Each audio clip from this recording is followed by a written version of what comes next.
जय हिंद। कैसे हैं आप सभी? मैं आशा करता हूं आप सभी अच्छे होंगे, स्वस्थ होंगे, मस्त होंगे। इस नए वीडियो में आप सभी का स्वागत है। इस वीडियो में हम क्लास 10th केमिस्ट्री का मोस्ट VBI जो ऑब्जेक्टिव क्वेश्चन है किस चैप्टर का, तो आप सब चैप्टर का नाम जाने रासायनिक अभिक्रिया एवं समीकरण, यानी क्लास 10th साइंस में साइंस का केमिस्ट्री का पहला चैप्टर जिसका नाम है रासायनिक अभिक्रिया तथा समीकरण, उसके मोस्ट जितने भी इंपॉर्टेंट क्वेश्चन है जो प्रीवियस ईयर में पूछे गए हैं उन सारे क्वेश्चन को मैं यहाँ पर बता रहा हूँ। तो एक एक करके आप अच्छे से समझ लीजिएगा, बेहतर ढंग से एक बार देख लीजिएगा। ये इन्हीं में से आपके प्रश्न एग्जाम में आएंगे, ज्यादा आउट नहीं होंगे।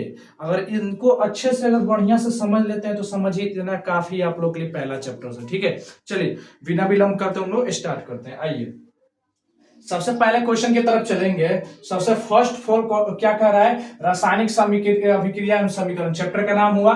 पहला क्वेश्चन देखिए क्या कहा गया है। पहला क्वेश्चन हम लोग का कहा गया है कि श्वसन किस प्रकार की अभिक्रिया है। जो श्वसन है वो किस प्रकार की अभिक्रिया, क्वेश्चन रहेगा आप ऑब्जेक्टिव में आएगा आपके सामने कि श्वसन किस प्रकार की अभिक्रिया, तो उसमें चार ऑप्शन रहेंगे। तो उसमें जहां आपको ऊष्माक्षेपीय अभिक्रिया नजर आएगा टिक मार दीजिएगा, क्या होगा इसका राइट आंसर, ऊष्माक्षेपीय अभिक्रिया। ठीक है, चलिए सेकंड नंबर चलते हैं। अगर इसका पीडीएफ चाहिए तो आप कमेंट कर सकते हैं कि मुझे इसका पीडीएफ चाहिए। ठीक है, चलिए सेकंड नंबर क्या है। सेकंड नंबर की साग सब्जियों का विघटित होकर कंपोस्ट बनना किस प्रकार का अभिक्रिया है।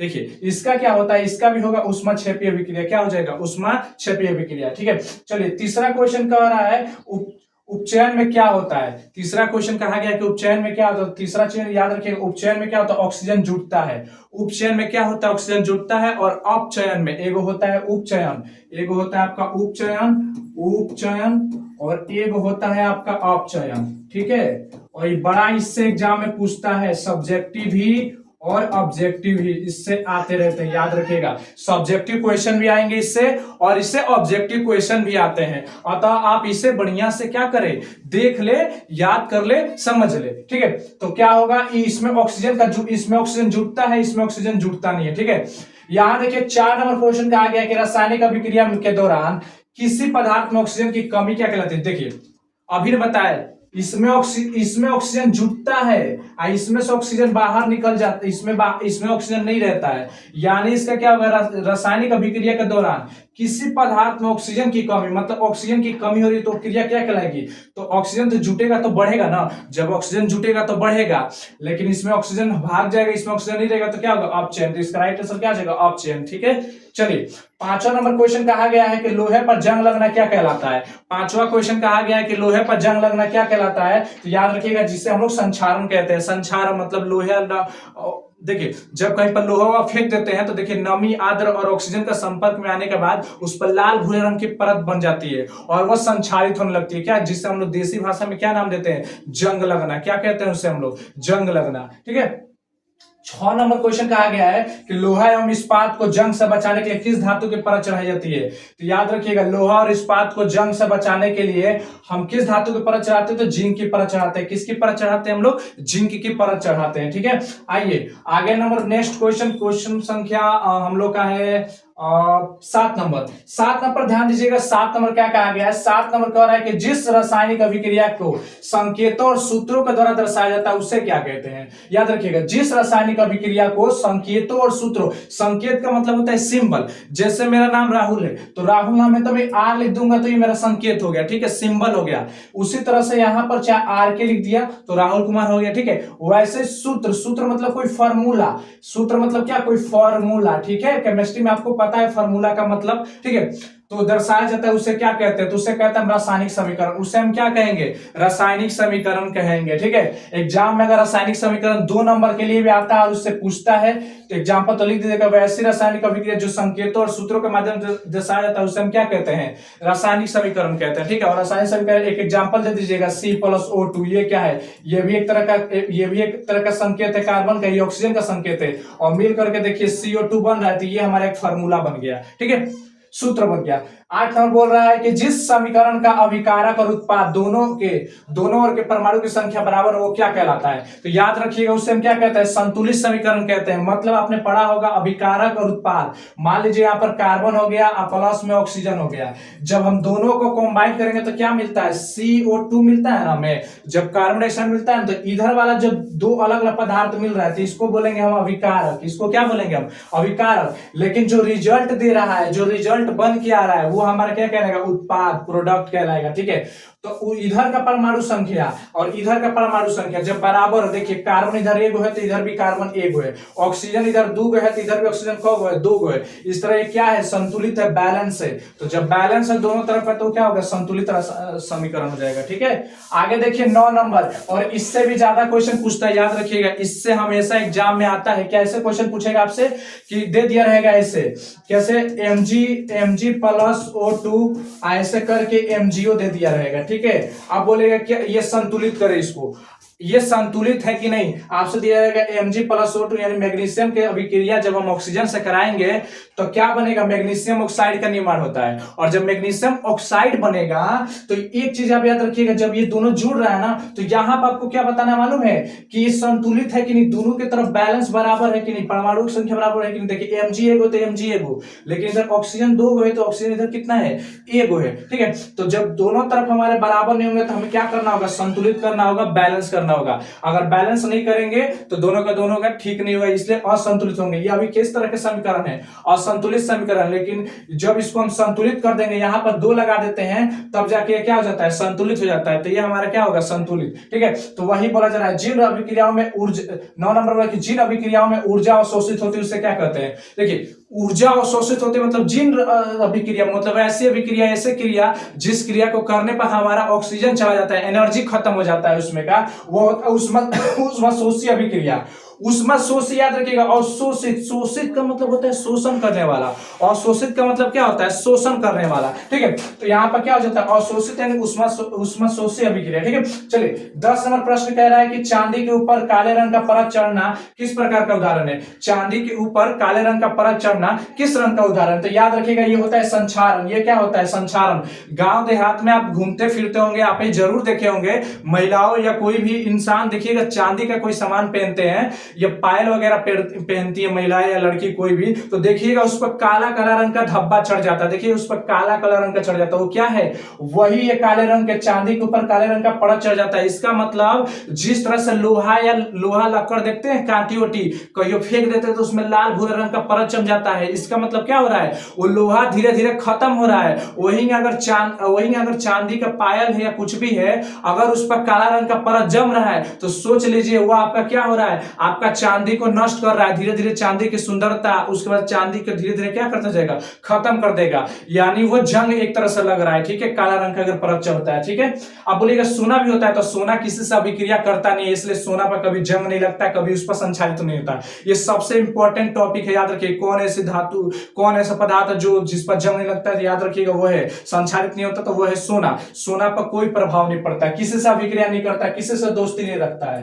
ठीक है, 11 नंबर बोला कि चिप्स के थैली में कौन सा गैस भरा जाता है। याद रखिएगा जो हम लोग चिप्स वगैरह खाते हैं ना मार्केट वार्केट से ले होकर के, तो उस चिप्स की थैली के अंदर कौन सा गैस मिलता है हमें, उस चिप्स के थैली में आखिर कौन सा गैस होता है। तो याद रखिएगा उस चिप्स के थैली में कौन सा गैस होता है, नाइट्रोजन गैस होता है। क्यों भरा जाता है, इसलिए भरा जाता है कि उसके अंदर का पदार्थ काफी दिन तक रह सके। ठीक है, जल्दी बेकार ना हो, इसलिए उसमें नाइट्रोजन गैस को भरा जाता है। अगर सोचिए ऑक्सीजन को भर देते तो क्या होता, ऑक्सीजन को भर देते तो बेकार हो जाता। ठीक है, अगला क्वेश्चन, चलिए इतना तक तो समझ आ गया। चलिए 12 नंबर क्वेश्चन क्या कर रहा है हम लोग का, 12 नंबर क्वेश्चन कर रहा है, फटाफट समझते चलेंगे। 12वां नंबर क्वेश्चन कर रहा है, ध्यान दीजिएगा। 12 नंबर कर रहा है कि श्वसन की क्रिया में कौन सी अभिक्रिया होती है, श्वसन की क्रिया में कौन सी अभिक्रिया होती है। तो याद रखिएगा श्वसन की अभिक्रिया में ऑक्सीकरण अभिक्रिया होती है। कौन सी अभिक्रिया होती है, ऑक्सीकरण अभिक्रिया होती है। ठीक है, और 13 नंबर बोल रहा है कि शरीर में भोजन का पचना किस प्रकार का अभिक्रिया है। तो शरीर में जब भोजन पचता है तो उसका कौन सा, ऑक्सीकरण ही अभिक्रिया होती है। ठीक है, ऑक्सीकरण होता है। ठीक है, उसके बाद से बोला जा रहा है 14 नंबर कि किसी रासायनिक अभिक्रिया में उत्प्रेरक क्या करता है। उत्प्रेरक का मतलब समझ लीजिए आप अपने आसान भाषा में समझ लीजिए, उत्प्रेरक का मतलब क्या हुआ। मान लीजिए कि दो व्यक्ति आपस में थोड़ा बहुत के लिए झगड़ा हुआ हल्का फुल्का, और तीसरा व्यक्ति घुस गया और क्या करेगा कि नहीं होते हैं जगह पर फोरन डालना, वही मतलब कि उन दोनों के बीच में और ही बीन देना, मतलब उन दोनों का झगड़ा और ही बढ़ा देना। जो झगड़ा बात से चल रहा था वो झगड़ा लात जूता से चले, तो समझ लीजिए वो जिसने उन दोनों का झगड़ा और तेज कर दिया वो कहलाएगा उत्प्रेरक। वो उत्प्रेरक का काम कर रहा है, मतलब उनको दोनों को लड़वाने का काम कर रहा है और उनके अंदर का एनर्जी बढ़ा रहा है एक के बार में लड़ने के लिए। वैसे याद रखिए किसी भी रासायनिक अभिक्रिया में उत्प्रेरक क्या करता है, तो अभिक्रिया की गति को तेज कर देता है। जैसे उत्प्रेरक का काम क्या है, अभिक्रिया की गति को तेज कर देना, ठीक है, उसको जल्दी जल्दी काम करवाएगा, रिएक्शन जल्दी जल्दी देगा, ठीक है। चलिए 15 नंबर क्वेश्चन कह रहा है कि उत्चयन और अपचयन की अभिक्रिया को क्या कहता है, रेडॉक्स अभिक्रिया कहा जाता है। क्या कहा जाता है, रेडॉक्स अभिक्रिया कहा जाता है। ये सारे इंपॉर्टेंट काफी ज्यादा याद रखिएगा। उपचयन और अपचयन अभिक्रिया को क्या कहा जाता है, रेडॉक्स अभिक्रिया कहा जाता है। कौन सी अभिक्रिया कहेंगे हम लोग, रेडॉक्स अभिक्रिया। चलिए 16 नंबर प्रश्न कह रहा है कि वह रासायनिक अभिक्रिया जो प्रकाश का अवशोषण कर घटित होती है वो क्या कहलाती है। याद रखिएगा रासायनिक अभिक्रिया जो प्रकाश का अवशोषण कर घटित होती है, मतलब घटती है, क्या होता है, प्रकाश रासायनिक अभिक्रिया कहलाती है। क्या कहलाती है, प्रकाश रासायनिक अभिक्रिया कहलाती है, ठीक है। चलिए आगे चलते हैं अगले नेक्स्ट प्रश्न की तरफ। नेक्स्ट प्रश्न हम लोग का कह रहा है 17 नंबर, ध्यान दीजिएगा आप लोग। 17 नंबर क्या कह रहा है, 17 नंबर कह रहा है कि जल में हाइड्रोजन और ऑक्सीजन की परमाणु संख्या का अनुपात क्या है। जल में हाइड्रोजन तथा ऑक्सीजन की परमाणु संख्या का अनुपात क्या है, तो याद रखिएगा 2:1। कितना होता है, 2:1 होता है, ठीक है। चलिए अगला क्वेश्चन 18 नंबर बोल रहा है कि फेरस सल्फेट से लोहा को कौन सी धातु विस्थापित करेगी। फेरस सल्फेट से लोहा को कौन सी धातु विस्थापित करती है, याद रखिएगा जिंक। कौन करती है, जिंक। जिंक यानी Zn। कौन विस्थापित कर देगा, जिंक, ठीक है, फेरस सल्फेट को, ठीक है, FeSO4 को, ठीक है। आगे चलते हैं नेक्स्ट कह रहा है हम लोग का 19 नंबर प्रश्न कह रहा है, 19 नंबर हम लोग का कह रहा है 19 नंबर कि गंधक अम्ल कौन से विक्रिया है, कौन से विक्रिया है, तो गंधक अम्ल बोलिए, सल्फ्यूरिक अम्ल बोलिए, जिसको क्या, इसका रासायनिक सूत्र क्या होता है, H2SO4। H2SO4 का मतलब होता है, जैसे बैटरी देखिए, बैटरी जो आपके घर में या बाइक वाइक में या कहीं पर देखते होंगे जो इलेक्ट्रिसिटी के उत्पन्न करने, मतलब उसमें देखिए पानी होता है जिसको तेजाब बोलते हैं ना, तेजाब, वही उसके अंदर जो एसिड होता है ना वो H2SO4 होता है, ठीक है, सल्फ्यूरिक अम्ल या गंधक अम्ल होता है, ठीक है। 20 नंबर बोला जा रहा है कि लोह चूर्ण पर तनु एसिड डालने पर क्या होता है। लोहे के चूर्ण पर, मतलब लोहे का बुरादा बना दीजिए और उस पर क्या, तनु मतलब पतला, तनु मतलब क्या होता है, पतला, ठीक है, तनु मतलब पतला और सांद्र मतलब गाढ़ा। याद रखिएगा, ये आपसे याद रखिएगा, तनु का मतलब होता है पतला सांद्र का मतलब होता है गाढ़ा, ज्यादा गाढ़ा, ठीक है। तो तनु HCl है, मतलब आपके शरीर में आपके पेट के अंदर कौन सा एसिड निकलता है, कौन सा अम्ल निकलता है जो भोजन को पचाने में मदद करता है, तो हाइड्रोक्लोरिक अम्ल HCl वही निकलता है, वही स्रावित होता है, जिसके कारण आपके शरीर में जो भोजन होता है ना वो पचता है, ठीक है। उसी तरह से उसका ही वही HCl, वही समझिए आउटर में मिलेगा तो क्या, एकदम पतला, वही एसिड अगर बाहर है तो उस एसिड को समझिए एकदम पतला, जो पतला तनु पतला लीजिए, ज्यादा गाढ़ा नहीं, एकदम पतला, और उस पर लोहे का चूर्ण पर डालने पर क्या होता है, तो हाइड्रोजन गैस और आयरन क्लोराइड का निर्माण होता है। किसका, हाइड्रोजन गैस और आयरन क्लोराइड का निर्माण होता है। 21 नंबर कह रहा है कि एक भूरे रंग का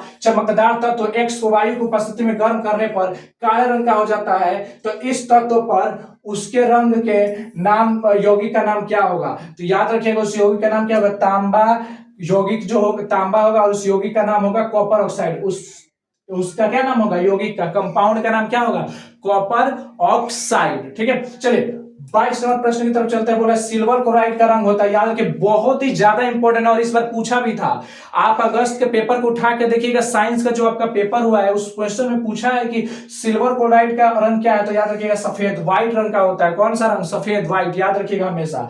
23 नंबर प्रश्न कह रहा है कि अवक्षेपण अभिक्रिया से किस प्रकार का लवण प्राप्त होता है, तो याद रखिएगा अविलय। कैसा, अविलय। अविलय का मतलब होता है, अविलय का मतलब होता है, याद रखिएगा, अविलय का मतलब होता है जल में वो घुलने वाला नहीं। अविलय का मतलब घुलने वाला नहीं। अगर पानी के अंदर हम चीनी डाल देते हैं तो घुल जाता है, तो वो नहीं। पानी के अंदर अगर हम बालू डाल देते तो बालू कभी घुलेगा नहीं, तो बालू अविलय हो गया, ठीक है। उसी तरह से किस प्रकार का लवण प्राप्त होता है, अविलय प्राप्त होता है, मतलब जो घुल नहीं सके, ठीक है। 24वां प्रश्न कर रहा है कि रासायनिक संकेतों के सहायता से किसी तत्व या यौगिक के एक अणु को प्रदर्शित करने वाले संक्षिप्त रूप को क्या कहा जाता है। रासायनिक संकेतों की सहायता से किसी तत्व या यौगिक के एक अणु को प्रदर्शित करने के संक्षिप्त रूप को क्या कहा जाता है, तो याद रखिएगा रासायनिक सूत्र। क्या कहते हैं हम जी, उसे रासायनिक सूत्र कहते हैं, ठीक है। आगे चलते हैं। आगे नेक्स्ट प्रश्न, प्रश्न संख्या 25 की तरफ। 25 नंबर देखिएगा ध्यान से। 25 नंबर कह रहा है हम लोग का कि दो या अधिक अभिकारक आपस में मिलकर एक नया पदार्थ बनाते हैं तो उसे क्या कहते हैं? जब दो या अधिक अभिकारक आपस में मिलकर के एक नया पदार्थ बनाते हैं तो उसे क्या कहते हैं? तो उसे कहते हैं संयोजन अभिक्रिया। क्या कहते हैं? संयोजन अभिक्रिया।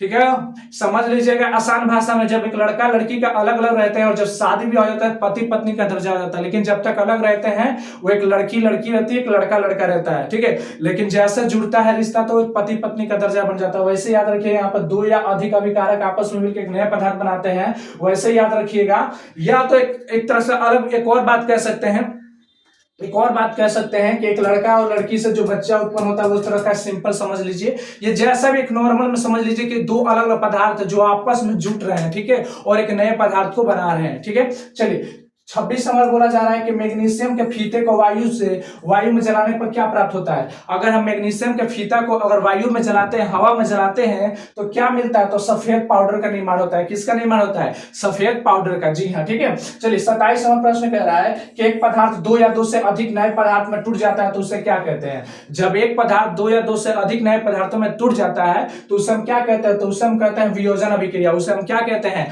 और वियोजन अभिक्रिया कहते हैं। ठीक है, चलिए 28 नंबर कह रहा है कि दहन के फलस्वरूप क्या प्राप्त होता है? तो दहन के फलस्वरूप ऊष्मा और प्रकाश प्राप्त होता है। क्या प्राप्त होता है? ऊष्मा और प्रकाश प्राप्त होता है। ठीक है, 29 नंबर प्रश्न कह रहा है कि दहन कैसी अभिक्रिया है? तो याद रखिएगा दहन जो अभिक्रिया है ऑक्सीकरण अभिक्रिया। कैसी अभिक्रिया है? ऑक्सीकरण अभिक्रिया है। ठीक है, चलिए आगे चलते हैं। आगे नेक्स्ट प्रश्न संख्या 30 नंबर।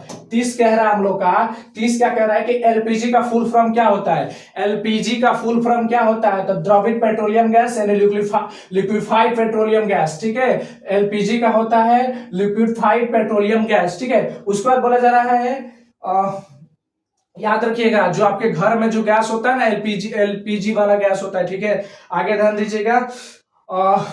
बोला जा रहा है कि सिल्वर नाइट्रेट तथा सोडियम क्लोराइड की अभिक्रिया में सिल्वर क्लोराइड का बनना कौन सी अभिक्रिया? तो याद रखिएगा अवक्षेपण अभिक्रिया। कौन सी अभिक्रिया?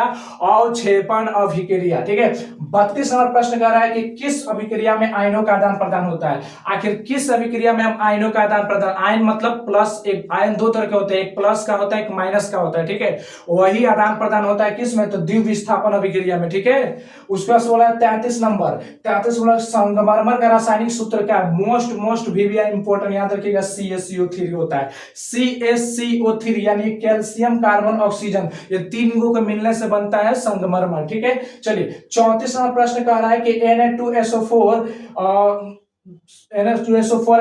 BaCl2 और BaSO4 +2NCl किस प्रकार की अभिक्रिया है? ये देखने पर आपको कैसा दिख रहा है? सोडियम सल्फेट और बेरियम सल्फेट क्लोराइड और बेरियम सल्फेट, और ये जो दिख रहा है आपको यहाँ पर, ये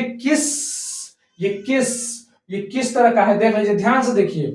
इसमें का देखिए, इसमें का जो सोडियम वाला लाइन है, सोडियम वाला लाइन ये रहा। ठीक है, लेकिन इसका ये वाला आ गया, देख लीजिए। इसका मतलब ये इससे जाके मिल रहा है, देख लीजिए, ये जाकर इससे मिल रहा है और ये जाकर इससे मिल रहा है। देखिए दोनों तत्व अपना अदला बदली कर रहे हैं, इसका मतलब द्विविस्थापन अभिक्रिया हो। क्या होगा? द्विविस्थापन। जब दोनों अदला बदली करेंगे तब क्या कहलाएगा? द्विविस्थापन अभिक्रिया कहलाता है। ठीक है, चलिए और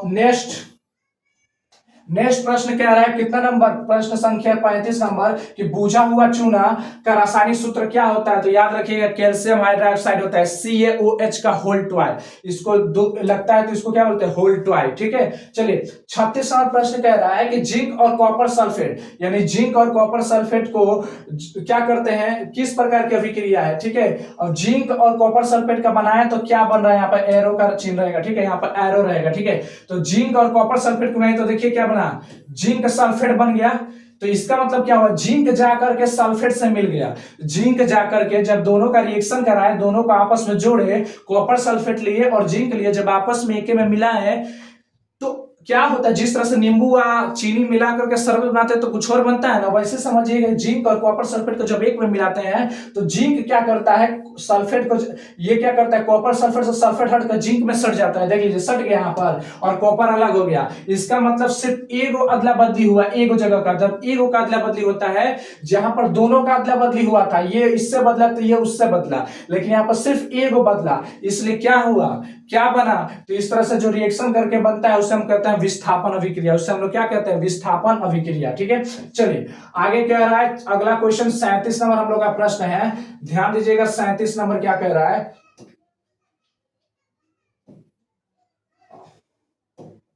गौर फरमाइएगा 37 नंबर के CO प्लस H2 प्लस, इसका भी यही एरो का चिन्ह है। ठीक है, और CO प्लस H2 किस प्रकार का अभिक्रिया है, तो याद रखिएगा रेडॉक्स अभिक्रिया। कौन सी अभिक्रिया है, रेडॉक्स अभिक्रिया है। कौन सी अभिक्रिया है जी, रेडॉक्स। देख लीजिए कॉपर ऑक्साइड प्लस हाइड्रोजन का जब कॉम्बिनेशन कर रहा है तो यहाँ पर कॉपर अलग हो गया और यहाँ पर बन गया, तो ये रेडॉक्स अभिक्रिया का काम कर रहा है। ठीक है, यहाँ पर ध्यान दीजिए अगला 38 नंबर क्या कर रहा है कि कैल्शियम कार्बोनेट को गर्म करने पर कार्बन डाइऑक्साइड गैस और कैल्शियम ऑक्साइड का निर्माण किस प्रकार की अभिक्रिया है। मतलब कैल्शियम कार्बोनेट को गर्म करने पर कार्बन डाइऑक्साइड और कैल्शियम ऑक्साइड का निर्माण किस प्रकार की अभिक्रिया कहेगी, किस प्रकार की, तो याद रखिएगा वियोजन अभिक्रिया। किस प्रकार की अभिक्रिया होगी हमारी, वियोजन अभिक्रिया। ठीक है, चलिए आगे चलते हैं। 39 नंबर कह रहा है कि कैल्शियम KCl2, यानी देख लीजिए KCl3, तीन गो यहाँ पर पोटेशियम है, यहाँ पर क्लोराइड है, यहाँ पर ऑक्सीजन है। ठीक है, को गर्म करने पर क्या प्राप्त होता है, तो ऑक्सीजन रिलीज हो जाता है। क्या निकल जाता है, ऑक्सीजन रिलीज हो जाता है। ठीक है, आगे चलते हैं नेक्स्ट। और 40 नंबर क्या कह रहा है हम लोग का, 40 नंबर देखिए क्या कह रहा है कि फेरस, ये देखिए फेरस ऑक्साइड, यहाँ पर देखिए फेरस ऑक्साइड एल्युमिनियम के साथ जब हम रिएक्शन करें तो देखिए यहाँ पर क्या बन रहा है, अलग रहती है। किस प्रकार की अभिक्रिया, तो विस्थापन अभिक्रिया है। क्यों, यहाँ पर देखिए ये धातु देखिए ये इससे जाकर कंबाइन हो गया, ये इससे जाकर कंबाइन हो गया, लेकिन ये देखिए फेरस अलग हो गया, यानी आयरन अलग हो गया, लोहा अलग हो गया। देख लीजिए यहाँ पर एल्युमिनियम से जाकर ऑक्सीजन, देखिए पहले ऑक्सीजन किससे चिपका था, लोहा से चिपका था, एल्युमिनियम से नहीं चिपका था। लेकिन एल्युमिनियम जब अलग से लिया कर उसी में मिला है तो क्या हुआ, ऑक्सीजन अब क्या किया कि ऑक्सीजन हट करके अब एल्युमिनियम से जाके चिपक गया और फेरस को क्या कर दिया अलग। तो इस प्रकार से जो बन रहा है उसे हम क्या कहेंगे, विस्थापन अभिक्रिया कहेंगे। क्या कहेंगे हम, विस्थापन अभिक्रिया। 41 नंबर कह रहा है कि बेरियम क्लोराइड और H2SO4, तो देखिए यहाँ पर भी, यहाँ पर देख लीजिए सेम, तो ये क्या हो जाएगा, द्विविस्थापन अभिक्रिया होगा। क्या होगा, सेम। देख लीजिए तत्वों का अदला बदली हो रहा है, यहाँ पर सब अपने तत्वों का अदला बदली कर रहे हैं। ठीक है, लेड नाइट्रेट को गर्म करने पर क्या प्राप्त होता है, लेड नाइट्रेट को गर्म करने पर क्या प्राप्त होता है, तो नाइट्रोजन ऑक्साइड ऑक्सीजन, वही। ठीक है, लेड नाइट्रेट को गर्म करने पर यह आपको प्राप्त होता है। ठीक है, मिलते हैं फिर से एक नए वीडियो के साथ, तब तक के लिए जय हिंद जय भारत।